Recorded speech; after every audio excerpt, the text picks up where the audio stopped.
This is the official start of the podcast now. So, Snap. I'm ready, Will. So, let's start off then, since we were just talking about it, discussing our little day trip up Penavan. Yeah. Let's go through that, Terry. Well, what was it? It was the Adventure Athletes thing, right? Yeah. So you put it on for us, and it was your day to get people together that'd been onto the podcast and do a little challenge. Yeah. Right? So, up Penavan. Well, that's what you said. Up Penavan. I didn't say up Penavan. I said the fan dance, as Lee was mistaken. Yeah. So everyone else got the memo, but Lee did not. Yeah. So who came all together? So it was me, you, Lee, Bob Thomas, Ellie, who's one of my clients, who I'm going to be doing the 3 Peaks with this weekend. Mm-hmm. National 3 Peaks, because everyone keeps thinking it's the Welsh 3 Peaks, but it's not. Yeah, don't underestimate the girl. You know, she's got it in her. She's a savage. And then she brought her friend Ben along as well. And then Perry from the Mountain Men was meant to come from Loughborough. And he pulled out because I was like, he's driving quite a long way. I'll tell him what the twist is, but I'll tell him that he doesn't have to do the twist if he doesn't want to. But I thought he'd be well up for it because he's like ex-military. He's full-on MMA fighter. Like, he was pacing his mate through the Welsh 3000s and stuff, and he was like, yeah, we could do this sub 10 easy. And he was sort of like, I wouldn't say he's held back, but he was definitely the fitter one of the two doing it. He was the most prepared. But he pulled out once he found out what the thing was. He was like, no, I'm not doing that. And I was like, you don't have to carry a kettlebell. Like, we're going to be switching it between us. Yeah, so what was the twist? Well, we carried kettlebells with us. So we had a 8 kilo, 16 and a 32. Yeah, you opened up your boot full of kettlebells. Like, I've never even seen a 32 kg kettlebell. No, I haven't. I think I've only ever gone up to 20 or something. So that was a fun twist. I knew about it before, though, didn't I? Because I remember you were too excited. You had to tell someone. Yeah. And you told someone about it. And I thought, as long as you wanted to give everyone a kettlebell. And I said, well, I think we all had a discussion. We were like, no, let's just have half the amount of kettlebells and then we can swap and change. And thank God we did. But you were also responsible for food and refreshments, right, Will? So, right. This is bad, though, because I had barely eaten the day before. So I had Ellie in the morning for PT. So I don't think I had breakfast. I might have had a shake. Then I PT'd Ellie, then I went to work, I was coaching a full day, like 8:30 till 5 p.m. And then I feel like I had something on afterwards as well. And I hadn't really eaten the day before, like literally like nothing, less than 1,000 calories. And then I woke up and I was starving. And I was like, right, I'm going to get up. I know I'm not going to have time to prepare as much food as I want, so I was like, I'll stop off at Tesco's, get myself big breakfast, and I'll buy food for everyone. So then we've got snacks and stuff, because I knew how hard the challenge was going to be. £50 worth of food I had in my basket. £50. And I was so willing to pay it, because I keep my wallet in my bag, because wherever I go, that bag's with me, because I'm always off to the same places, so I know I take the same stuff with me. I wasn't off to the same places, so I brought my hiking bag instead of my work bag, so I forgot my wallet. I was like, I'll use Google Pay, I've used it before, like Google Wallet, whatever it is. I went to pay, and it was like, no, we need you to confirm this. And it was like, you need to call the bank. And it was a bank holiday.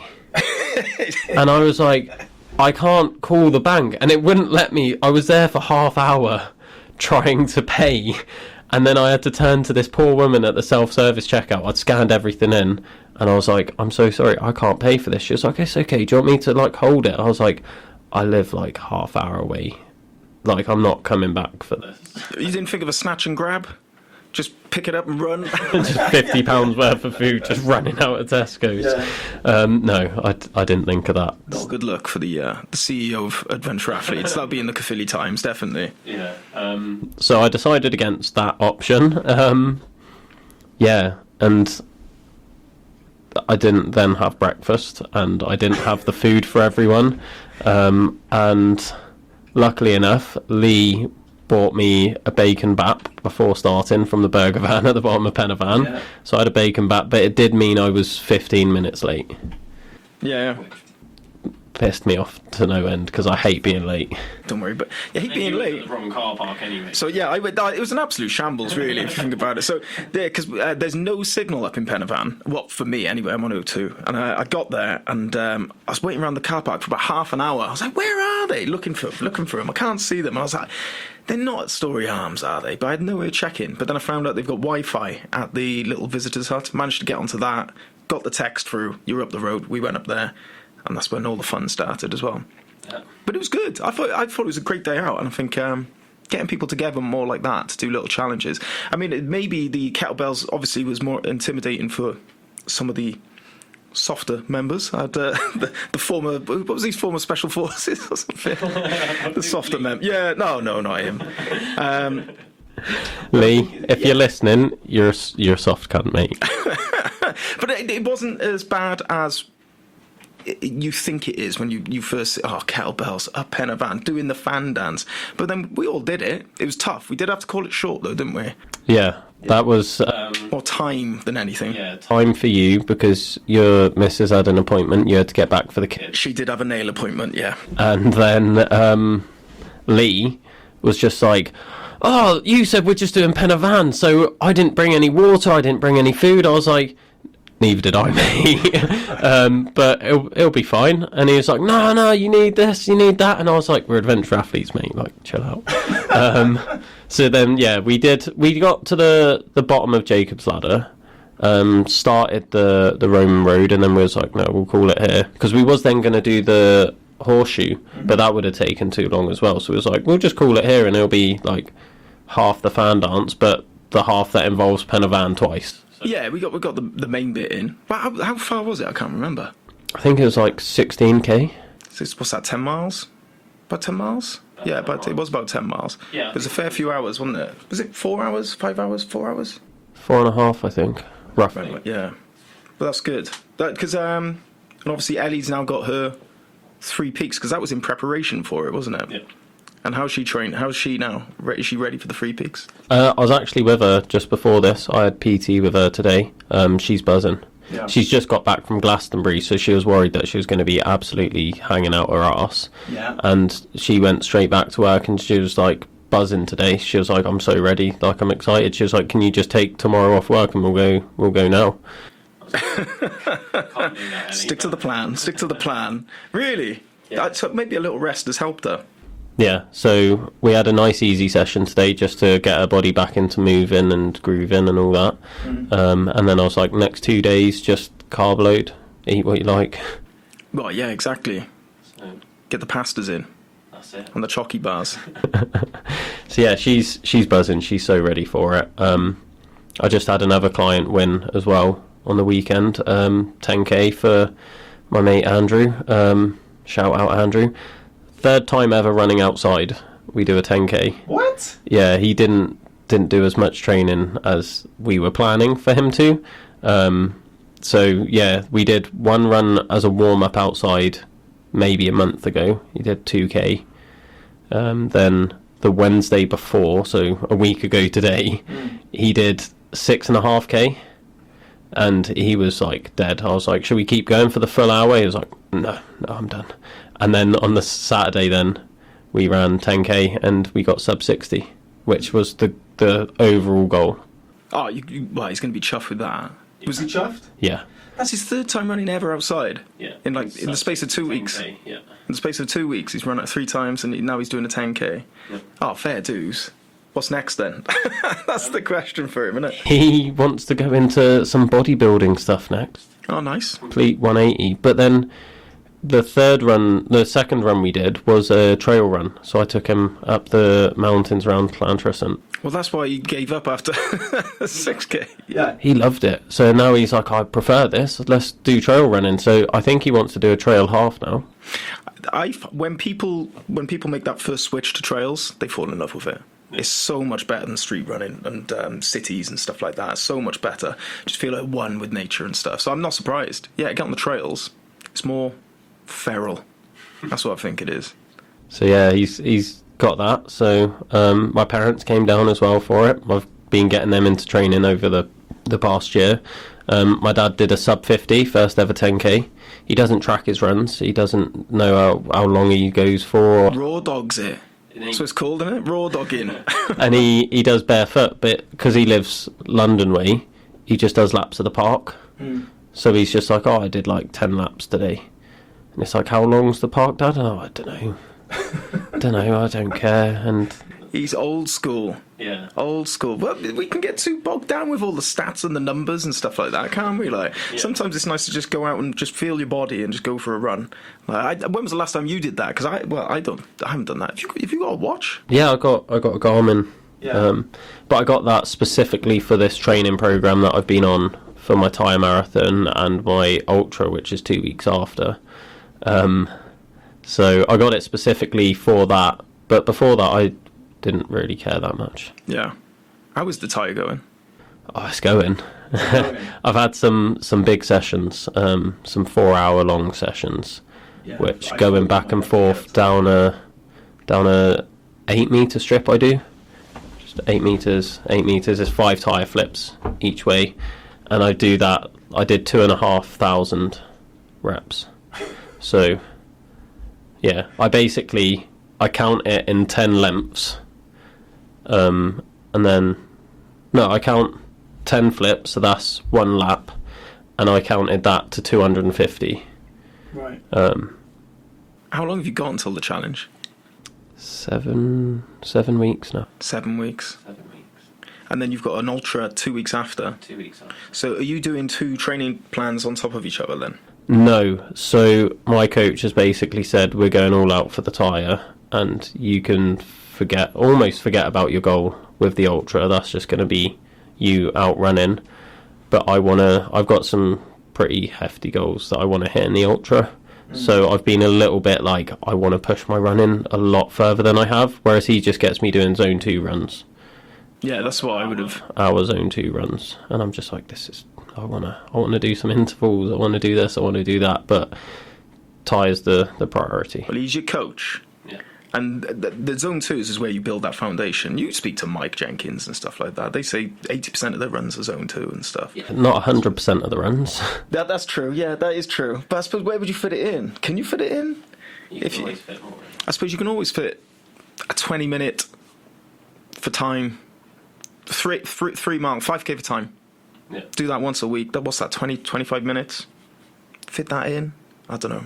Yeah. I'm not the coach. I don't take my advice. I don't know any of this stuff, but Grant's your coach. He knows what he's doing, I'm sure. Yeah. It's been hard for me because it's the first time I've had to trust someone else with my planning. And I have struggled with it since day one. Yeah. Like, I've constantly questioned him, being like, I don't feel like I'm working hard enough on these strength sessions. I feel like I'm missing this side of my training. And then it's been like, I sort of settled into it, and then it's like, I don't feel like I'm doing enough. Like, I'm realising how daunting this is, and I'm like, I really don't feel like I'm doing enough for it, especially with the ultra as well. I'm like, I've got really big goals for that. Yeah, and I've just been constantly questioning, whereas usually I can question myself, but then that gives you the flip side of, I then question myself too much, and then the program's ever changing, which... There's no consistency then. Yeah, you don't have the consistency to see good enough results before you're unhappy with it and you move on and you're like, I've done it like 2 times, I'm not stronger now, I'll do something else. So... Well, I mean, have you seen the plan up until the day, or is he just giving you week by week? At the moment, we're doing week by week because he's seeing how I'm responding to the training and if I need like a deload or something. So it's just week by week. I would say that would help because, I mean, in these last 7 weeks now, I would imagine that's where it really starts to ramp up, and the time that you're putting in, flipping that tyre is just going to shoot. You're talking. You did a 4-hour session. You're probably going to have double 4-hour sessions, one on Saturday, one on Sunday now. I'd imagine. I don't know. Again, I'm not a fitness coach, but I've done plenty of ultra marathon training, half marathon training, stuff like that, and that is, I know obviously it is a marathon, just flipping a tyre. I'd imagine that is what you're going to be sort of working up to, but you can't sustain that if you peak too early. Obviously, you know this too well. If you start doing those double sessions now, you're going to be burnt out by the time you get there. So maybe he's got a plan that you're going to start ramping it up. Maybe ask him, because we've had conversations around it, and he does try and put me at ease with it all, because he knows that I'm just like, I need to be doing more, and I'll always have that feeling of needing to be doing more. No matter what's going on, I'll be like, I don't feel like I'm doing enough. But yeah, it's a difficult one for me to put that trust in someone else, because I've done it for myself for so long. Yeah, it's just like, well, if I fail, is it your fault? Is it my fault? Like, how am I going to feel afterwards? Like, I don't know. But I've taken, do you know Nathan Hutton? He won the Wild Horse 200. I've listened to your podcast with him. Yeah. So he set those 3 goals, didn't he? He's got the gold, silver and bronze. So I've taken that on board, and I'm like, gold is the marathon. That is like, if everything goes well on the day, marathon. Silver is now go for the 48 hours, see how far I get. Like, if I get to 48 hours and I'm only like 12 miles in, there's no way I'm doing a marathon, but I've pushed myself for 48 hours. So that'll be like acceptable. And then bronze is just like, go until my body's broken. Like, no matter how far that is, it could be like 12 hours and I'm absolutely done and I can't lift it again. I know I've pushed myself to the limit. I'll still be disappointed, don't get me wrong, but they're the sort of three things that's going to help me process it, I think. I mean, I think it's all about your bronze goal, because if anything, it should be giving your best, should be your goal. Doesn't matter what the result is. You've put the time in, you've put the train in. All you can give is your best. And if you don't do that, then you haven't hit your goals. You're not going to hit any of goals. So I think, when you break down bigger goals just into simple blocks, simple things, just go in there, just say, I'm going to give my best. What will be, will be. Yeah. And then you mitigate your chances of failure then, because you've defined success as just giving your best. Yeah. I mean, I know you want the marathon, and it's always going to be there. But if you can say, well, I gave it everything, and if I didn't get it, then that's no fault of mine through not giving it my all. Yeah. That's maybe in the preparation, or maybe it just wasn't your day or whatever. But I think as long as you can hold your head high that you gave it your all, it's win, lose or draw. I find this so interesting now, where it's going to be just...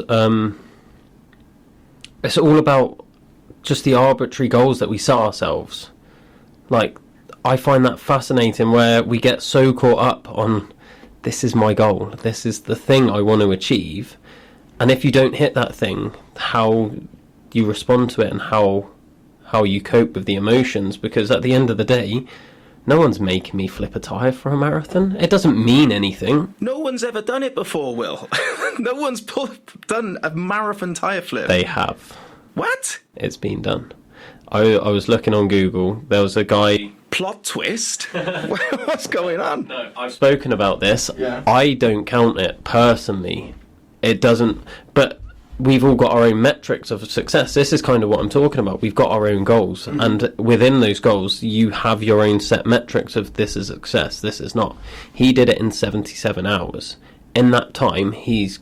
like, I'm pretty sure he did it on his land outside of his house.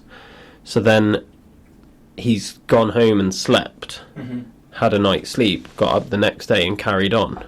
Right, so it's a multi-day event, really. So he's treated it like a multi-day thing. I wouldn't class that then as doing a marathon tyre flip, personally. If someone did that running the London Marathon, would you call that a marathon? Exactly, but Marathon des Sables... You've done an ultra because you've done a marathon a day for 5 days, I think it is. Are you calling that an ultra? Yeah, they do. That is one of the toughest ultras out there. So it's all your own metrics of success. My metric for success would be like I'm allowed X amount of sleep, and I'm still tweaking those numbers of what's acceptable, what's not acceptable. So it's like in a 100-mile ultra, you can have a 4-hour sleep. Like I'm going by Epona rules. You can spend 4 hours at a checkpoint, so you can sleep for 4 hours if you want to. Yeah. You can do that multiple times throughout the event. Yeah. So, where's my boundary? Am I allowing myself 2 hours of sleep once in the event? Am I doing like Epona, where I've got set distances where I can then have 4 hours of sleep either side? Like that. These are going to be my metrics of success, and it's so funny because I'm setting them, and then if I don't do them, then I'm going to be like, well, I failed doing a thing that I've completely made up. Yeah. I suppose when you put it like that way. But if you just go back to giving it your all, giving it your best, doesn't matter what the rules are, as long as you are broken by the end of it, lying in a heap, and you can't do any more, then it doesn't matter what the rules were. You gave it your best. Have a look into that, because what is the difference between a multi-stage, multi-day, and a single continuous event? And then maybe apply that to yours, whatever you want to consider it. Because I suppose if you're breaking it up into days, then it's a multi-day. If you're allowing yourself a short period of rest, 4 hours, is that still allowed to be considered a continuous effort? If that makes sense. That makes sense, doesn't it? Yeah, that makes sense. It's just however I define it, because it's up to you. All of the ultras, they've all got different rules, because whoever's organised the event has their idea of what's acceptable and what's not. And I find this interesting. All sports, like, this is what gets me. All sports are just made up. So, like, I think of gymnastics as a prime example. The rules change every 4 years on, like, how many marks you get for a skill and how much that deduction's worth and what they're deducting for. And every 4 years, it's just an accepted change that happens in gymnastics, where it's like, we've now changed the rules. And it's like, well, that's just someone's opinion of, like, we think this looks better, so we're put, like, women's gymnastics, the last cycle, they were like, we want more artistry in the women's floor routines, so we've now got an artistry checklist on what we're deducting. But before that, it wasn't there. And people were getting more marks because they were doing harder tumbles, and it's just like, well, someone's idea is they like that more, so now that's the rules of a sport, and we just have to abide by them. But at the end of the day, like, it's not like it's a scientific thing of, like, this is more biomechanically efficient or anything. It's like, no, we just prefer that. That's now the rules. Yeah. That's what rugby do all the time. They change the rules every year. Every year they're changing the rules. But it's, I guess in a way it's giving everyone a uniform set of principles that they can all abide by in order for us all to play together harmoniously. If everyone's got different sets of rules or different opinions, then it's going to make it tricky for us all to benchmark against each other. I suppose when you have one set, I suppose that's what it is. Then you can all join in effectively. Yeah. But then you get breakaway people or something like, if you don't want to play by those rules, you're completely within your right to set up your own personal challenge and flip a tire, a marathon, which way you want. I suppose that's the beauty of personal challenges then, is that you set the rules. You're not entering a race where you have to abide by their rules, or multi-stage, continuous, or whatever it is. You get to set how hard it is for you, and what you're going to do is you're going to set it to your perceived limits, or outside of your perceived limits. I'd imagine it's you're going to be pushing yourself, aren't you? Yeah. Like, for example, the prime one is when you set the distance. So if you'd set yourself a mile, would that have challenged you? Not really. Would you have been fulfilled if you did it? Not really. But you in your head have a number. It's quite funny. Yeah, you've had 26.2 miles as a number, but where's that come from? That's come from some Greek guy running something hundreds of years ago, but somehow that carries a significance, and that's the number that you're going to go for, and you're going to give it your all. It is a funny one. Goals are a funny one, but I suppose that's the beauty of setting your own personal challenges. You can get creative and do it however you want. Yeah. This is something I'm trying to then explain to people that, like, ask me advice, because I PT and everything, so I've got clients, but even just other people where it's like they've got goals as well, and they're asking me for advice because they see me as setting these massive goals, and they're like, wow, like, I'll never be able to do something like that, and it makes their goals feel small. And I'm like, well, this is your goal. Like, your 10k could be my ultra marathon. Like, your 10k could be my 10k flipping a tyre. Like, they're incomparable because one's for you and one's for me. Like, they're so different. But then it's also like you said, like, there's this agreed structure that everyone's abiding by to make sport playable and fair and all of that. But you don't need to get caught up in it. Like, at the end of the day, it's a game. Like, all of these sports are just different games that we're playing. And I just find it funny because people get so caught up in it.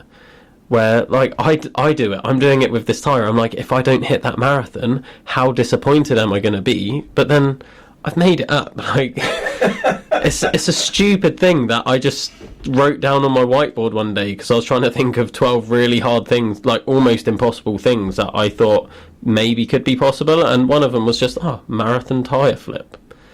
Like, and now I'm so invested in it that if I don't do it, I'm going to be beating myself up. Why beat yourself up? It's a stupid challenge. It's all within how we frame things. Because I recently did the South Wales Three Peaks, and I probably didn't train as much as I should have for it. I did hit the sessions, but I think on the weekends, because of time limits, I was wanting to get up to sort of 3-hour runs. Probably only did, my max was probably only an hour and a half, maybe 2 hours if I ever did hit that.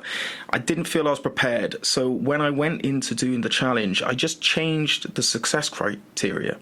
I was like, I'm no longer I wanted to get in 6.5 hours, I think, originally, under 6 hours. That was now off, couldn't do that.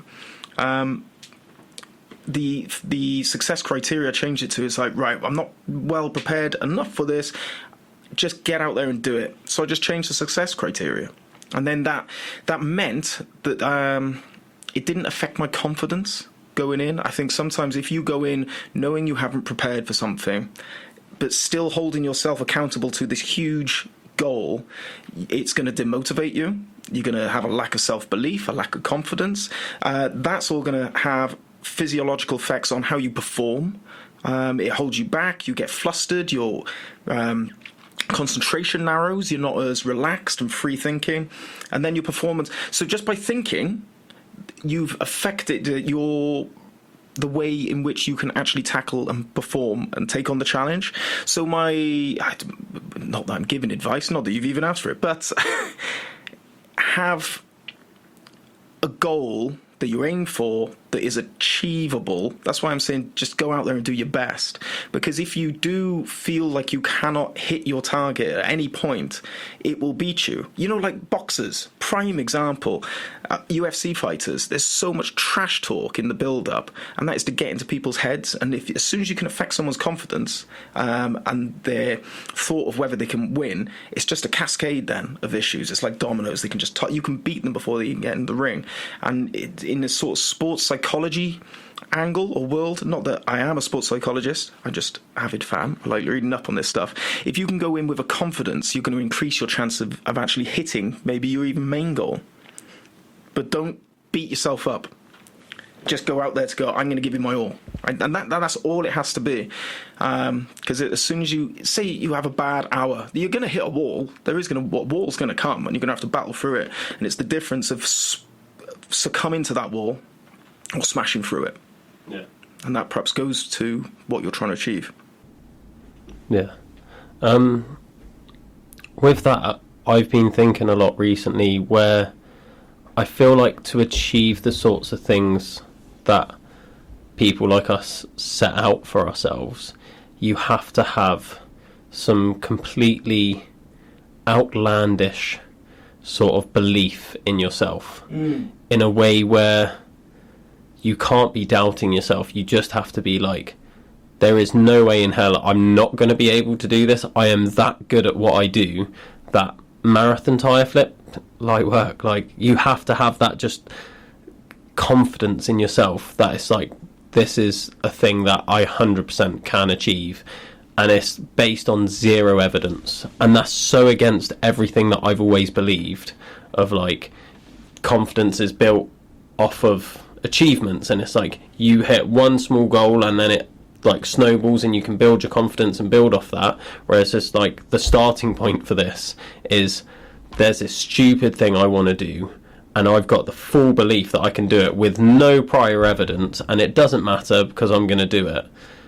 And there's just no two ways about it. Self-belief is one of the most important things. You've got, I think it's one of the traits they've looked at, like high-performing athletes and entrepreneurs and stuff like that. And one of the biggest traits is just this unwavering belief in themselves that they can do it. And you say without experience, yes, you haven't directly flipped a tire a marathon times, but you've done hard things, and you go, right, well, I've been in that stressful situation, I know I can deal with that, or I've done this, I've done 24-hour challenges, I know I can deal with that. It gives you a confidence that yes, I've been in these situations and I've got through them, and in that way that's going to feed your self-belief as well. So although it's not directly through the successes of flipping tires, you're able to take from other areas of your life and to give you that self-belief. But it's the number one thing. I think I don't know about you, like in a weird, maybe egotistical thing, I look at other athletes.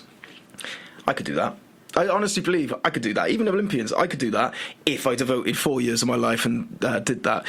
I'm talking out my ass. Like, I probably can't. But there's this weird belief within me that sort of enables me to try things and give things a go. And obviously, if you lack that from the start, it's going to just hold you back. I'm actually so glad you said that, because there was a time where when I was getting into Olympic lifting, I had no prior experience. I looked at the numbers for qualification for Commonwealths, and I was like, yeah, that's doable. I could do that in the next couple of years. I'll do that by the next Commonwealth cycle. What?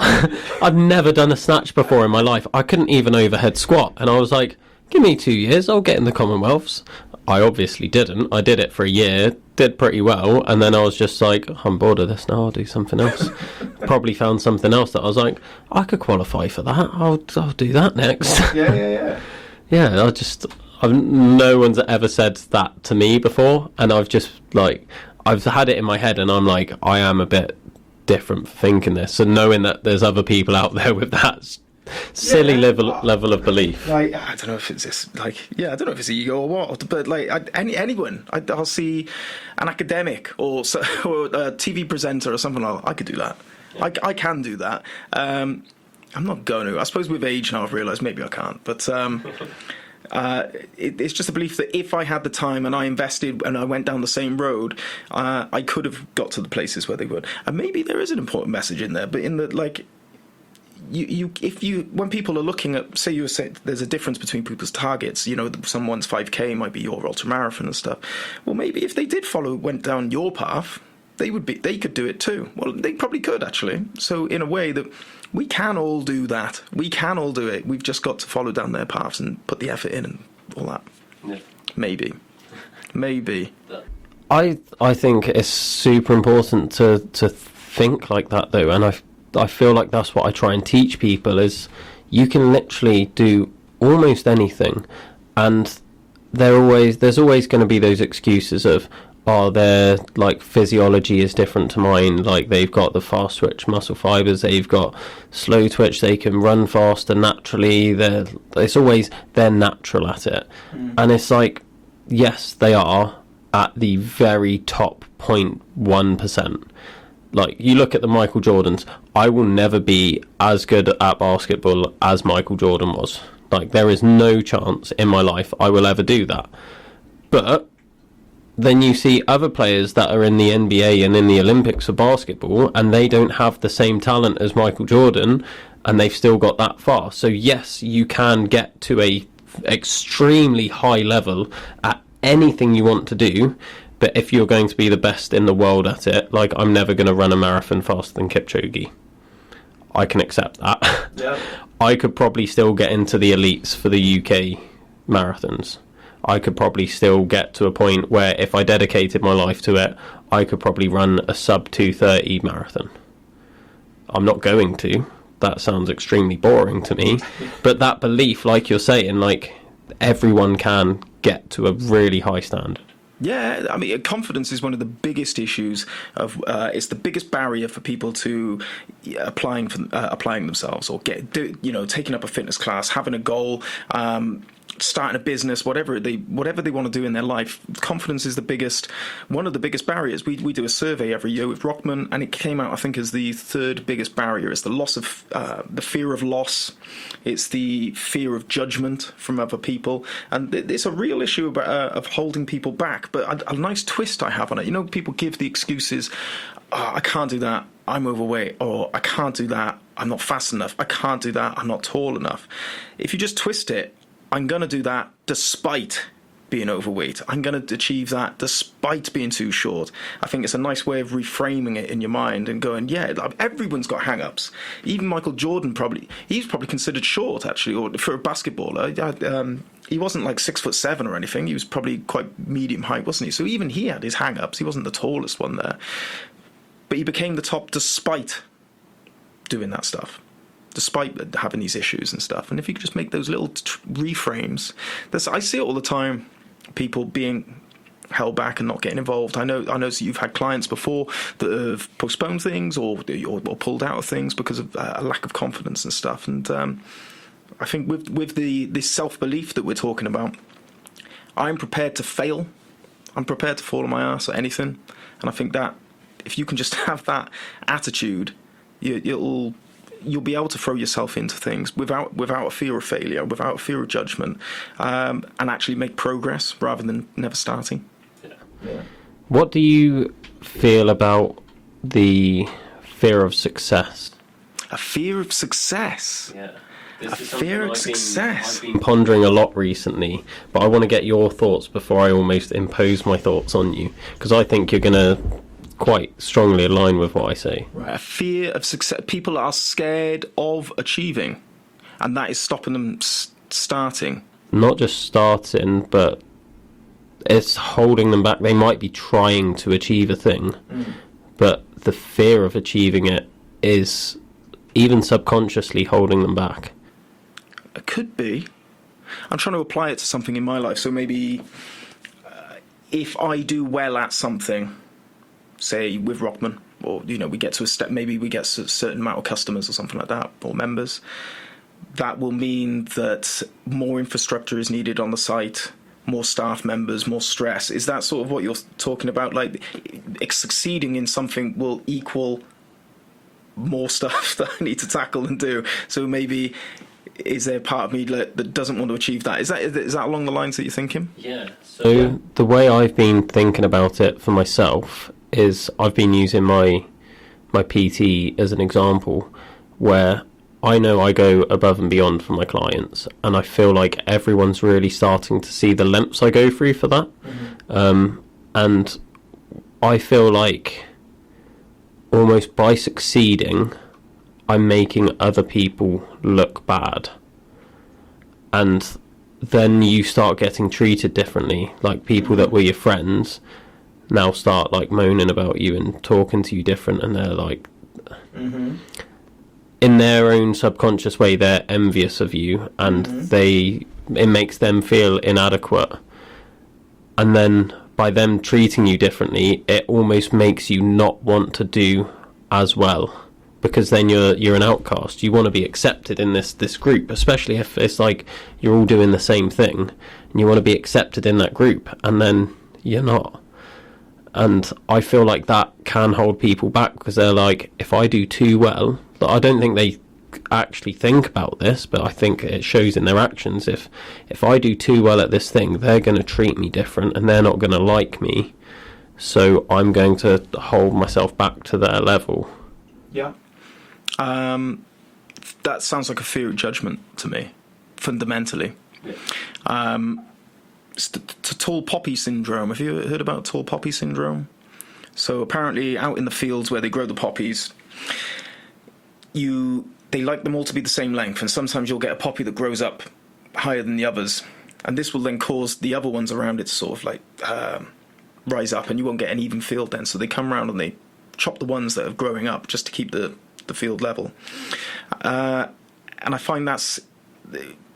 when you're trying to apply yourself and you're doing well and you're progressing, there are going to be people around you that don't like that, and because it highlights to them, it almost like holds a mirror up to them of their failings and why aren't they doing that.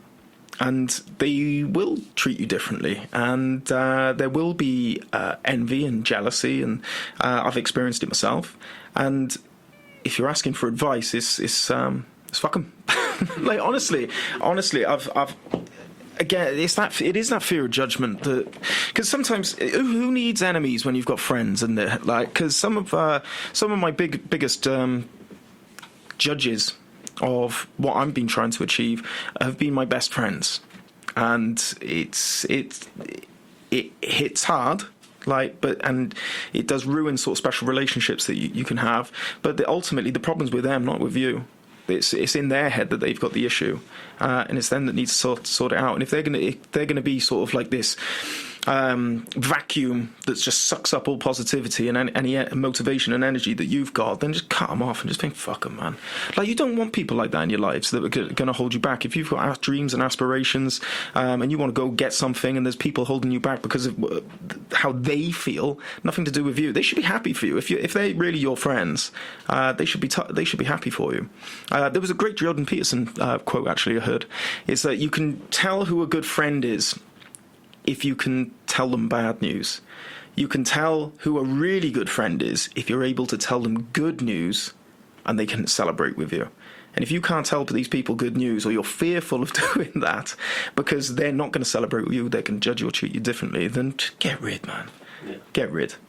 I think it just speaks volumes into how much your surroundings can affect what you're doing, how you're doing it, why you're doing it, because I always felt massively like an outcast doing the sort of challenges I did. I remember it was 2019, after I ran my ultramarathon, I wanted to revisit Pen y Fan, because my ultramarathon was the first time I'd ever been at Pen y Fan. So I was like, I want to revisit it. And the ultra was in November.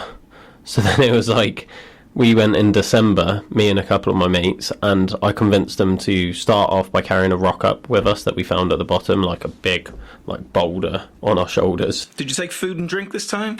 No. Of course he didn't. Of course he did, yeah. It was snowing as well, so there was like heavy snow on the path, so we was carrying this boulder, and then I was like, right, let's drop the boulder, let's do intervals to the top, and then we got to the top, and then I was like, oh, on the way down, let's do barefoot. We walked barefoot in the snow on the way down, and then we got to the bottom. I was like, oh, there's a river there, let's jump in the river and do a cold dip, and we did all of these things. And I remember going to work afterwards, and they were like, oh, you alright, how's your day been? I was like, yeah, I've just done all this stuff, and I was so excited, and I was like, I've had the best day, like, I've been out, I've done this thing that I love doing. And then they were just like, you're fucking crazy, like, what are you doing? Why are you doing that? That's so stupid.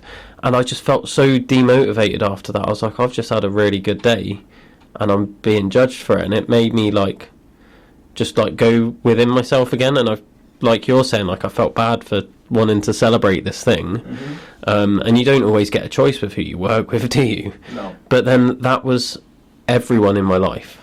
Like, no matter who I would talk to and be like, I've got this idea for a challenge, they'll be like, stop doing this, you're going to hurt yourself, you're going to kill yourself, like, you're pushing too much. And I was like, oh, okay, I was really excited for that. And then now that I've got this podcast and I've got, like, you in my corner, I've got Mike, I've got Bob. Like, Bob's the best for it, because he's, like you're saying, like, I'll be like, yeah, like, I've got this idea. And he's like, that's a shit idea. You need to make it harder. It's not like, it's a shit idea, you're stupid. It's like, yeah, let's make this harder. Let's make this better. Let's improve this idea. And then I can be excited about things. And I've got people there to be excited with. And it's made my challenges way harder, because I don't feel like I'm being stupid by setting an unrealistic challenge. I feel like everyone gets it, because I look at Bob and he's just cycled back from Italy for a laugh. Yeah. And he didn't even know he was going to Italy, and he's just cycled back, and he's straight off to work. He's gone up to Scotland to do some filming.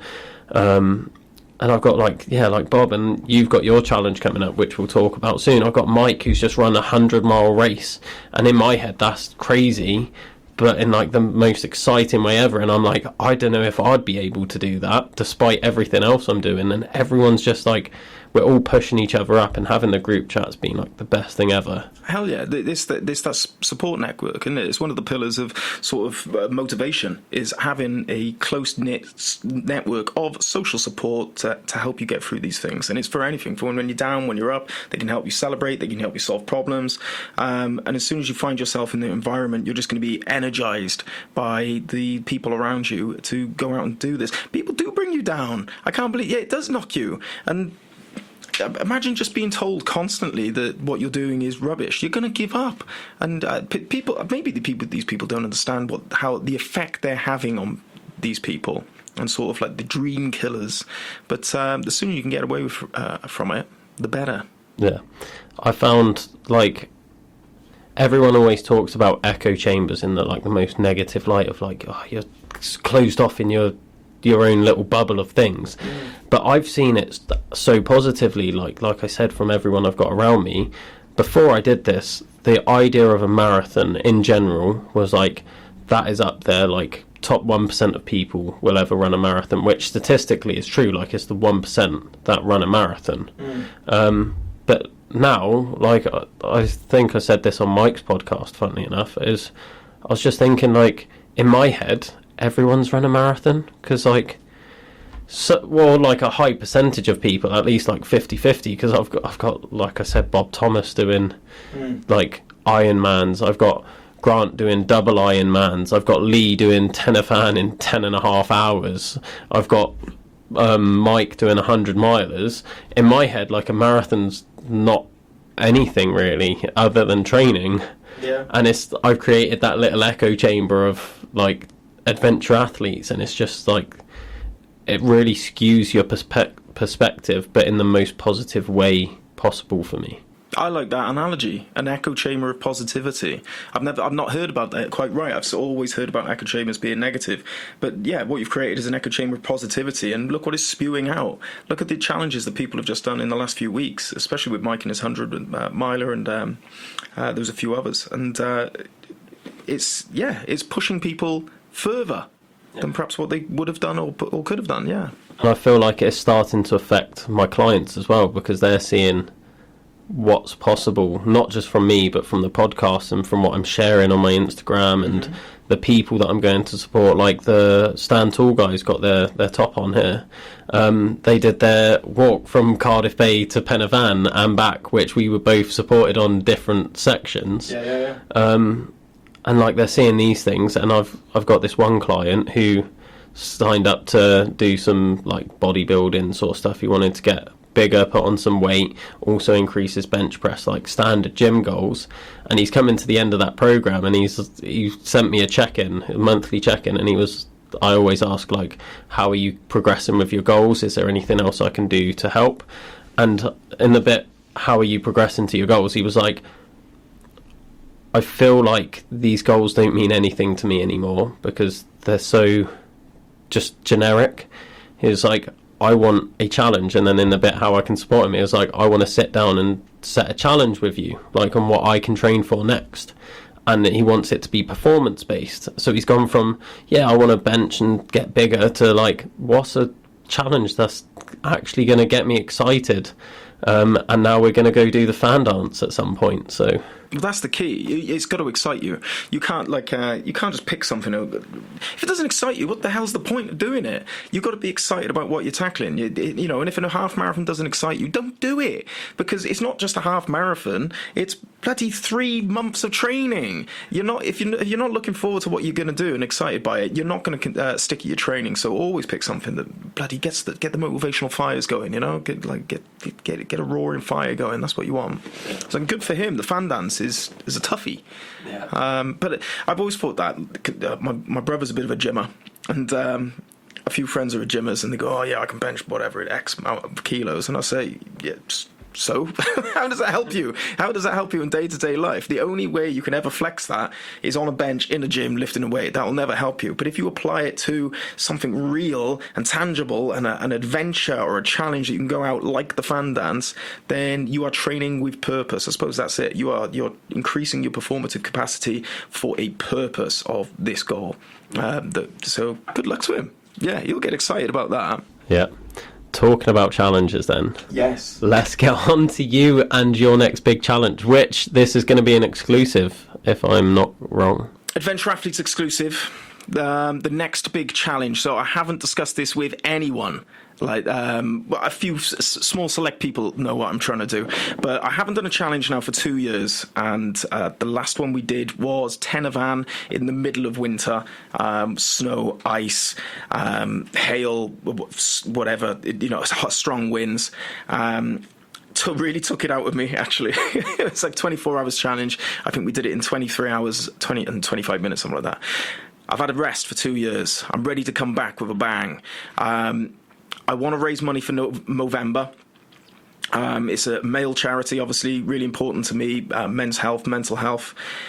And I'm going for a record. I want to set a world record on the 1st of November. You've heard it here first. I'm going to be, GPS drawings? Yeah. So I want to set the world's biggest GPS drawing of a cock and balls.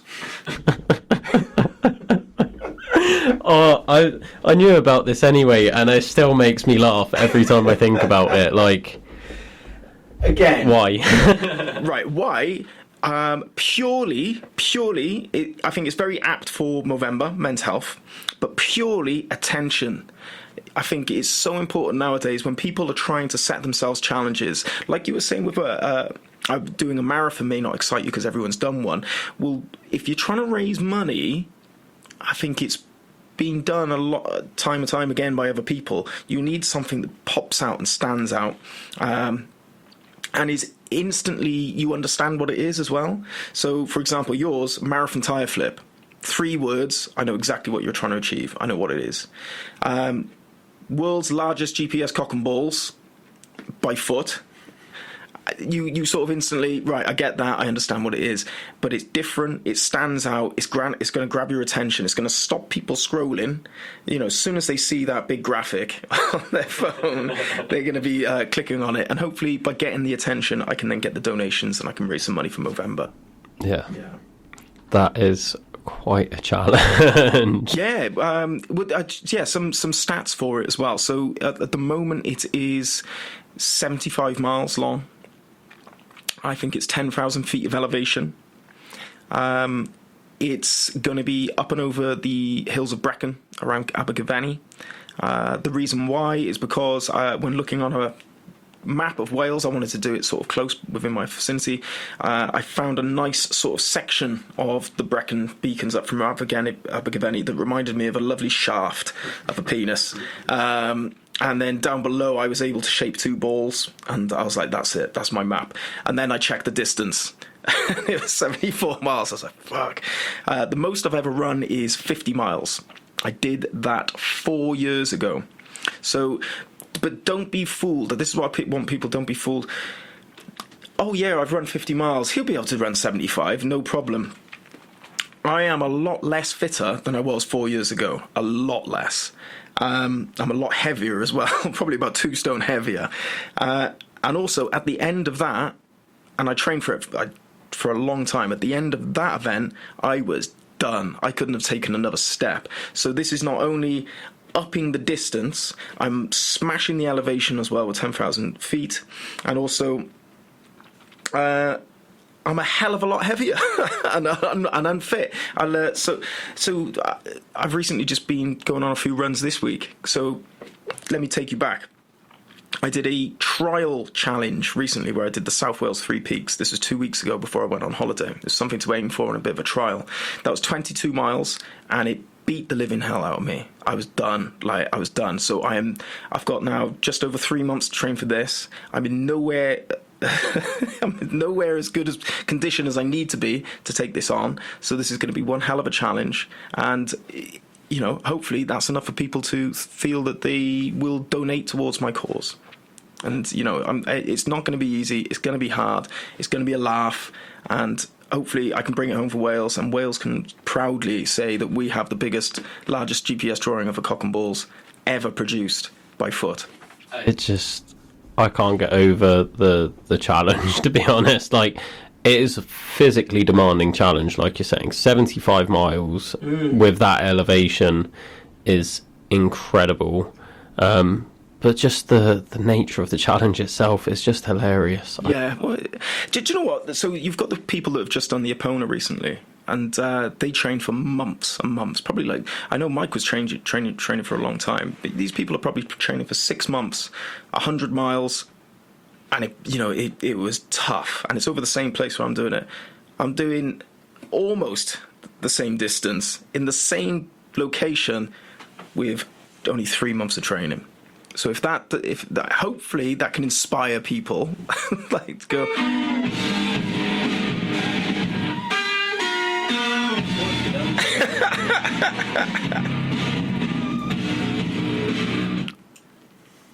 There we are. That was my theme music for the challenge. So I'm coming out to that. Yeah, so essentially I'm going for it. I'm excited for it. Again, I'm just saying personal challenges is where it's at. That's what excites me now, and I'm going to give it my all. Give my everything, yeah. Has anything else happened since the last podcast ends? We've spoken about your new challenge that you set. We spoke about the Adventure Athletes 1 year anniversary challenge. Mm-hmm. What else has happened in that time? Have you got anything specific in mind, or shall I... No. Oh, right. So, definitely. I'll tell you, here's a point I just want to talk about, because we talk about pushing our limits and giving it our all, and I think you're a living, breathing example of someone who just gives it 110% every single day. And I want to talk about rest and how important that is. And honestly, because I've been avoiding this topic. I know you have. So for the last 4 years since been doing Rockman, I have been working myself to the bone, very similar to you. In that every waking hour is spent on Rockman, managing the brand for people and the members. I've got a full-time job around that. In the last 5 years or 4 years since I've been doing it, I've had not one but 2 children, 2 young kids. We've done a lot of work on the house as well. I've tried to set up my own second company that I want to set up as well, a marketing company, because that's my original training, is design and marketing. And so I've been working myself to the bone for the last 4 years, non-stop. And I'd only realised this recently when we went on holiday. So I've just come back from holiday, where it's the first time I've ever gone on a week-long holiday, ever. Honestly, and I was sort of forced to take rest, and I was quite anxious about going on the holiday, because I was like, I've got stuff to do, I've got tasks, I can't waste a week of nothingness. I've got loads of things to do for Rockman work, my other company, but then I was forced to go on it. I say I wanted to go on it, but like it sort of forced my hand to go and not do work. And on that holiday I got to spend lots of time with my kids, lots of time with my wife, on the beach, relaxing by the pool, and quite a lot of reflection, actually. And I think it only dawned on me how much I was doing, and perhaps how stressed I've been, and how much I've been neglecting some of the major points in my life, which is my family. Because obviously I'm doing Rockman and I'm doing all this work to hopefully improve our lives and work to a better life that I can have with my kids and family. But by doing that, by working on it all the time, I've almost neglected the whole reason of what I'm doing it for, and that's for the kids. So like the weekdays, we don't get to do anything, because I work, come back, sort the kids out, Rockman, bed, wake up. It's just that cycle. Weekends, I've got to fit more work in. There's more work that needs to be done. I need to also get my training in. I'm not seeing the kids until sort of midday on a Saturday, and then only we can squeeze in something for like 2 hours before we've got to do something else. So it's been full on, and at the moment I'm in this period between holiday, and I've got a running festival next week that I'm going to in the Gower, where I am consciously not doing anything. I'm taking a break. And I think it's rest is as important as pushing ourselves. And I think burnout is real. Burnout is a real thing. But it can be such a slow burner that you don't notice it until it creeps up on you. And I think going on holiday was one of the best things I've done to make me realise how hard I have been working, and how much I had been sort of driving myself into the ground. So I'm having a period of 3 weeks of doing nothing. I'm just concentrating on the family, and I'm going to have a reevaluation about everything that I'm doing. And I want to, I'm not stopping, but I want to come at it at a different angle, so I'm not missing out on the whole reason why I'm doing this. It's to spend quality time with my family and my loved ones. And then we were talking earlier when we came, and you're telling me how much you're doing and you're up to your eyeballs.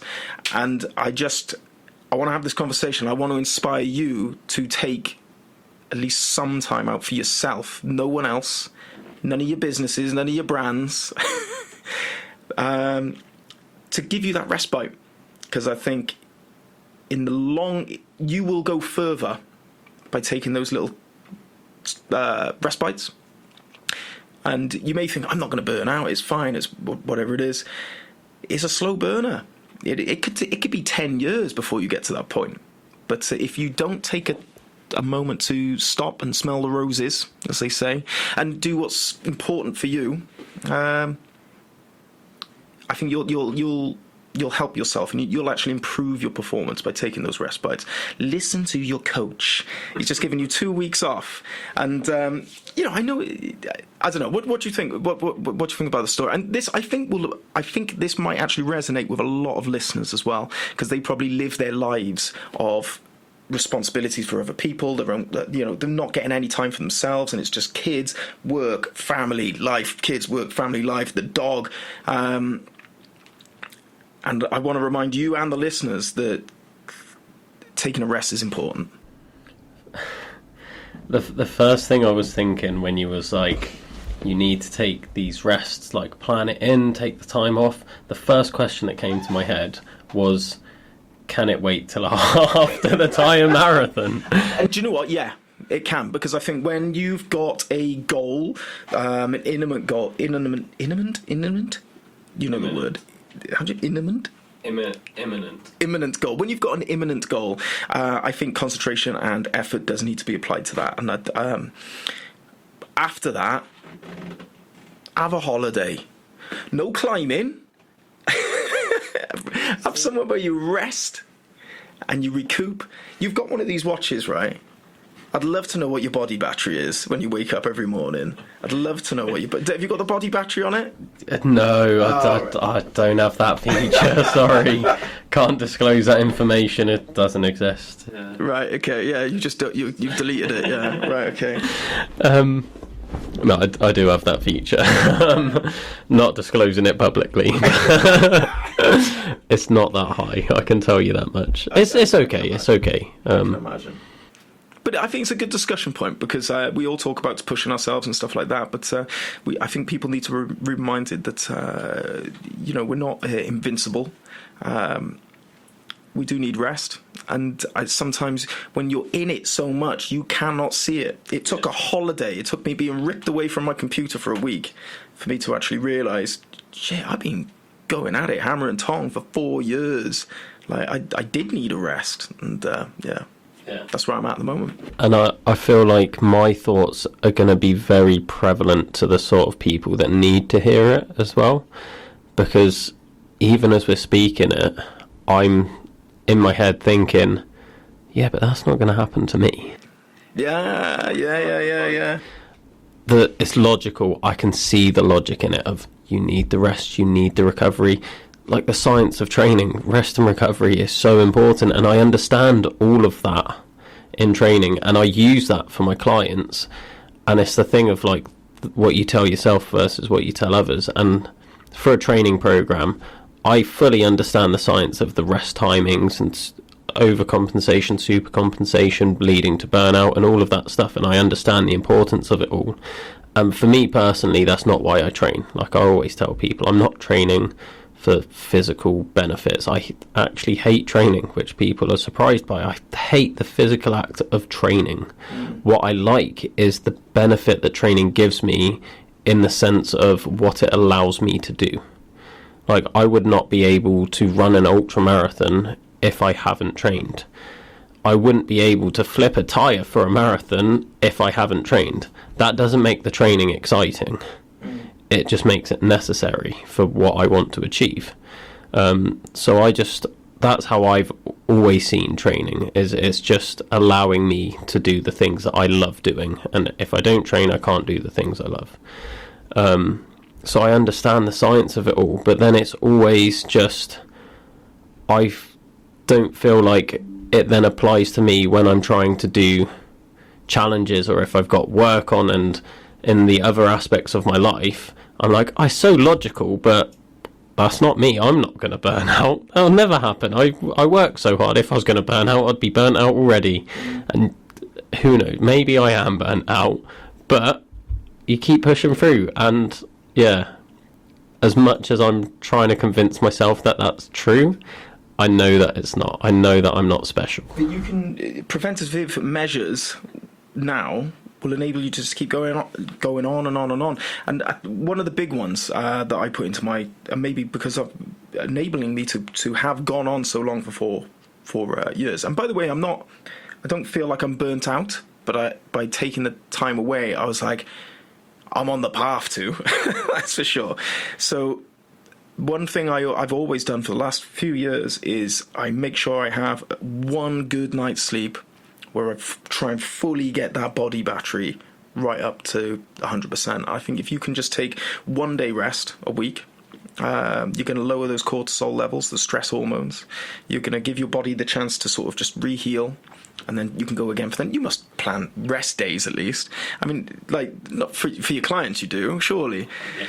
But if you, I mean, there's active rest and stuff, and I suppose it all does depend, because what if, you know, a top athlete is going to be very different to someone at the bottom. Yeah, to do with your work capacity. Yeah, because if you're up there, then.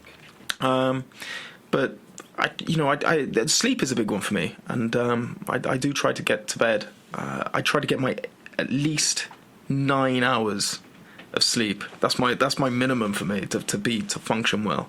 And if I can't get that, I have to do it at least once a week, and then that gives me the longevity. And maybe other people feel like this, you know, they feel, I bet you they do. This isn't, I can guarantee, like, almost anyone listening has that, where, like you said, like, there's so much going on in life. There's family, there's work, there's things to do for other people. What are you doing for yourself? And that is something I learned through therapy, and my solution was on my runs sitting on that bench, which I've spoken about to death's door. But like you're saying, it's more than just sitting down for 5 minutes. That's not true self-care. It's something that's needed for me and my mental health, but then looking at physical health and like all of the different metrics, you can judge that by the 5 minute sit on a bench while you're out running isn't rest. Yeah. I mean, a lot of the times, maybe a couple of years ago, it would usually build up for me over a course of maybe months to a point where I'd be like, oh my God, I can't do it. And then I would just have like a complete clear the decks, cancel everything, start from box one again, and then it would build up over a few months. That was my old strategy. Now I'm conscious of it. I only prioritize things I can realistically do. I have set working hours myself. I won't work outside those hours. You know, from like 8 o'clock, I don't work past 8 p.m.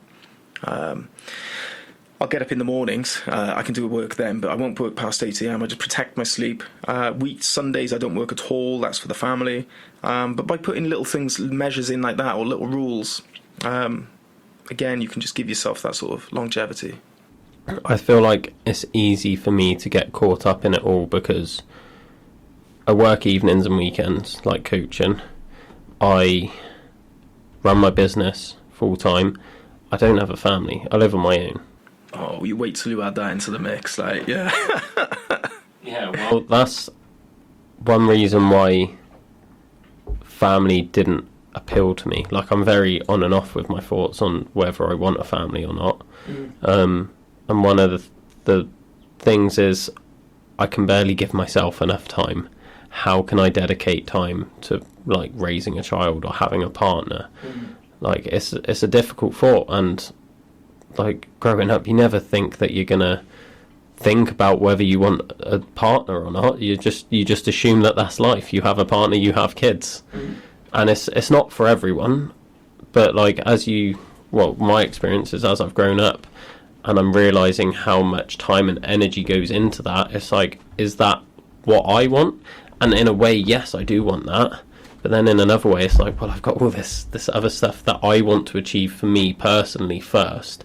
But then it's like, for me, where does it end? Where does this stuff end and then this stuff begin? Mm-hmm. And is there a way of doing both? And for me, I cannot find that balance. Yeah, it's a tricky one. I mean, I've got my own opinions on children and families. I mean, like, maybe I'm not going to sit here and preach, you know what I mean? But you find, I mean, I don't know. It was when I hit 30. It was when I hit 30. It was weird. It was like a switch. I just went, I'm ready. I wasn't ready up until then. Hit 30. I was like, yeah, I'm ready now. It took a fair few years then because I didn't have a missus at the time. I had to get one of them first. But then.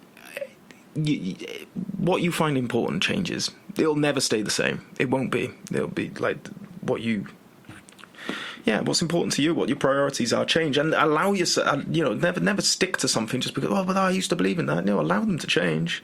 And if you find something, it doesn't have to be children. It could be someone else. It could be you get into bloody hula hoop, whatever. Allow yourself to change. Don't think you can't do it because of X or Y or because you're doing this, but. I don't know. You'd love a family, man. You would, like, because I mean, you'd die for your kids, wouldn't you? Like I would for mine. And when you're saying, it's do you want to go do a 100-mile run or spend time with your kids? I'll spend time with the kidders. I'm at the stage where I'm like, 100-mile run. That sounds more appealing. But I also know that I get a lot of the. Not to the same extent by any means. I don't want anyone to take this wrong. I get a lot of the sort of benefits and the emotions you get from being a parent from coaching, because I work with children, and by no means am I saying it's the same as raising a kid. It is 100% not. I always joke that I get the benefits of having kids without having kids, because I get 2 hours where you get to like basically just hang about with kids and like have a joke with them and get that side, and you train them and you get to be proud of them when they compete and they do really well. You get those emotions of like, I'm so proud of what you've done. And then after a couple hours I give them back and I'm like, you deal with all the bad parts. I'll just teach them how to do some somersaults and then off you go be little troublemakers at home. I think it's an issue, I think, for all new parents when they get kids. Is you do suffer a loss of identity, I think, because something just comes into your world and just soaks up all your time and resources and effort, and all of a sudden you have no time for yourself. And then, like, who are you then if you can't do these things? And looking after your children or any dependents is very important, and you're all in on it. But then you do have to have something for yourself, and. You never throw those goals away. Have them, but you just have to accept the fact that, all right, I don't have that much time now. This is how I'm going to tackle this issue and problem with the time available to me and the resources. But never. That's the one thing that kept me sane was running during those first few months with kids. It gave me time to get out of the house, time with myself, time with my thoughts. No screaming, no shouting. Shouting. I'm probably the one shouting. So having that time for yourself and exercise is very important. I don't know. It's a podcast about children now. There we are. But hopefully people can like resonate with it. You know, there's a lot of parents here. There's a lot of people who've got kids, and maybe their challenge and aims do suffer because of that. But never resent the kids, man. It's just you gotta do both. You gotta find time for both. It's not one or the other, because you'll find issues later on down the road. Then definitely. Yeah. I'm very heavy into my challenge era with my 12 labours and everything, and I feel like they're all such monumental tasks that I struggle committing time to anything else. As you can imagine, if I say I do a 4-hour tyre flip, I have to get to where my tyre is. I have to mentally prepare myself for it. Afterwards, I need to just sit down. I don't want to be driving straight from a 4-hour tyre flip, and like that, I'll then talk to people as well, and then I'll drive home, and that's my day gone. When I get home, I'm not thinking, oh yeah, I'm going to go round do chores. Oh, Jesus Christ, I want to sit down. That's what I want to do right now. I want to sit down and eat. So it's a whole day. And it's like, people look at it, they're like, oh, you did a 4-hour training session. It's like a 4-hour training session, which has wiped me out for the day. Yeah. So it's like, that's a level of commitment. And then I know the next day, I've still got an hour of tire flips to do the next day. I've still got the day after doing an hour and a half. Like, I've got more training to do. It's not like I do a 4-hour session, I'm like, that's me done for the week. It's like, I still need to have enough energy to do the other stuff. But then, because I work so much, my only day to do that 4-hour tire flip is on my day off, where I then have to like meal prep, food shop, everything else to prepare me for the next week, and then I do it all again. It's just, yeah. Yeah, I mean, we can't sit here and moan about jobs and family and stuff, but you're going to do it despite having a job. This is what we were talking about earlier. You're going to do despite not having the time. And, you know, how are you going to change your plan to fit in the work and stuff? And in there is the challenge, isn't it? No one's got a perfect lead of 12 weeks up until the challenge. It doesn't happen. Things pop up, family occasions, emergencies, responsibilities. And it's how do you react to that and do your best in that moment. In my challenge, I've planned out the whole training already, and there's this. I've got a stag do 3-4 weeks before the challenge. Like that's my 2 long runs gone, which is so important to this challenge. Plus a load of alcohol in Ireland, Guinness in Dublin. You know, that's going to knock me back. But then it's how do you deal with that? How do you amend it? How do you fit things in without just throwing the towel in? You know, you just do your best, I guess. Yeah, it's balance. I feel like that's the overarching theme in everything we've spoken about, is finding that balance, whether it's balance in your day-to-day life, your weekly life, or long-term. Like, where is that balance? How do you fit everything in? And it's never ending. No one's going to have the perfect balance.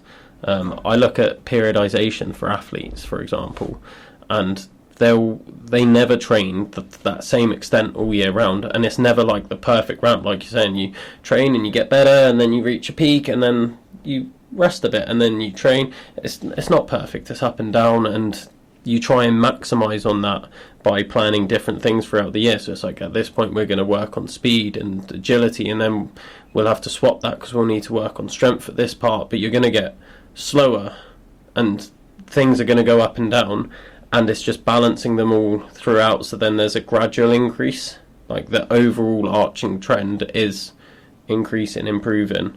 And I feel like that's a thing for life. Like, a balanced life isn't one where it's like, I've got a perfect balance where I spend 12 hours a week with my children, I spend 12 hours a week working, I spend 12 hours a week doing this, doing that. It's like, there's going to be times where, with me, a lot of my life is focused on adventure athletes and my training right now, but then there's other aspects of my life which take in a backseat, like sleeping, for example. Yeah. And it's just, you go through periods and realising it's okay to prioritise different things at different points in the year. Like, something I love doing, reading. I have not read in months because I cannot fit it into my work and training schedule. And I get annoyed because you're like, I really just want to sit and read, and I don't have time, and I don't want to like just be like, I'll just do it today, because then it's like, how much can you really read in it? Well, I'm a slow reader. I can't read that much in a day, and I lose concentration. But like, I'm not going to start a book and then be like, I'll finish it off in 3 months. If I've started a book, I want to finish it. I don't have time to finish a book now, so after my time marathon, I know I'm going to prioritise reading. And it's just, you go through those periods, and just realising that in itself is balance. Yeah, I think you're right. You're going to have different obstacles, different priorities at different points throughout your year, your life, your month, your week, your day. And as it changes, adapting to that, and adapting seeing the issue that is at hand and tackling it in that moment, and not being rigid. It's about being adaptable. And so you'll progress, you'll peak, you'll hit your challenge, your tire flip, and then I would taper down. Have a rest period where you concentrate on something else, maybe upskilling, reading, more research, more development of the business. And then once you've had that rest, you're able to progress onto something else. Yeah, I think how you described it was perfect, to be honest. Yeah, it's just hard to accept that in the moment, isn't it? Yeah, because you want to do everything. I want to do everything. But as soon as you recognise that you can't, then you're able to make positive steps forward to what you can do. Yeah. And don't spread yourself too thin. Yeah, it's hard. Whenever I do a training plan, I'm like, right, what do I want out of my training plan? Well, I want to be fast. I want to lose weight. I want to put muscle on. Oh, you want to do everything, but in realistic, if you really want to make gains, it's about maybe just picking one. Really, if you're going to make proper gains, 2 maybe, and I suppose that's it with life. Yeah. Yeah. Well, yeah. Our live editor has fallen asleep. Well, thank you for your time. I've loved this conversation. I always have a great chat with you. It's always a pleasure. So thank you for spending the time to come back down. Where can people find you online if they haven't listened to your first episode? Well, if you haven't listened to my first episode, go and listen to my first episode. I'm doing the intro. It's all backwards. The introduction. My name's Terry Rosoman. My Instagram handle is Trosoman, which is TROSOMAN. Please go give me a follow. And obviously, I am the founder and director of Rockman, which is a mental toughness challenge platform where we aim to improve people's mindsets and mental toughness by encouraging them to take on challenges, and we offer inspirational interviews, and we've also got a podcast which Will's been on. Check out that episode as well, links in the bio, and scientific sort of articles as well, and little dives into the science and psychology behind mental rigidity. Okay, amazing. And then our signature sign off. What is your weekly challenge for the weekly challenge? See, I was coming up here on the way and I was like, God, I can't think of a challenge. And then I was thinking about the topic that I'd like to discuss, and it was rest. And I wonder if my weekly challenge, here's a good one. Here's my weekly challenge. Get 8 hours sleep one night this week. A full 8 hours. I'm looking at you, Will. Yeah, I was going to say I'm going to try to do this if I can. What did Yoda say? Do or do not. There is no try. Yeah. You either pick a time and go to bed, and go to bed at that time. And I think that should be a good one, because sometimes the rest area of performance can be overlooked, and it's not just for you, it's obviously to the listeners as well, because I know we all push our boundaries and slug our guts off. Get a full night's sleep in this week. I will tell you for a fact it's not happening this weekend, though. There is no way I'm getting a full 8 hours while also doing the 3 peaks. No, you're going to struggle, but definitely don't sleep while you're doing the drive when you're driving doing the full 3 peaks. Yeah. Amazing. Well, thanks again for your time. No worries. I look forward to catching up with you again. Yeah, definitely. Thank you. Thanks again for listening to another episode of the Adventure Athletes podcast. If you want to find out more about our guests, check out the links in the description below, where you'll also find a link to our website, our socials, and my BigMoose fundraiser. Let us know in the comments who you want to hear from next, and we'll try and get them booked on as best we can. And if you want to get involved with anything Adventure Athletes, we've got so many things going on. We've got our programming that we'll do for people trying to take their next step into their own personal adventures. We'll do sports massage. We've got events that we're organising both online and in person, and we've got some different activity days based around getting you outdoors and learning something new. So if you want to get involved, check out the website. If you want to find out more about the guest, check out the links in the description. And yeah, let us know who you want on next.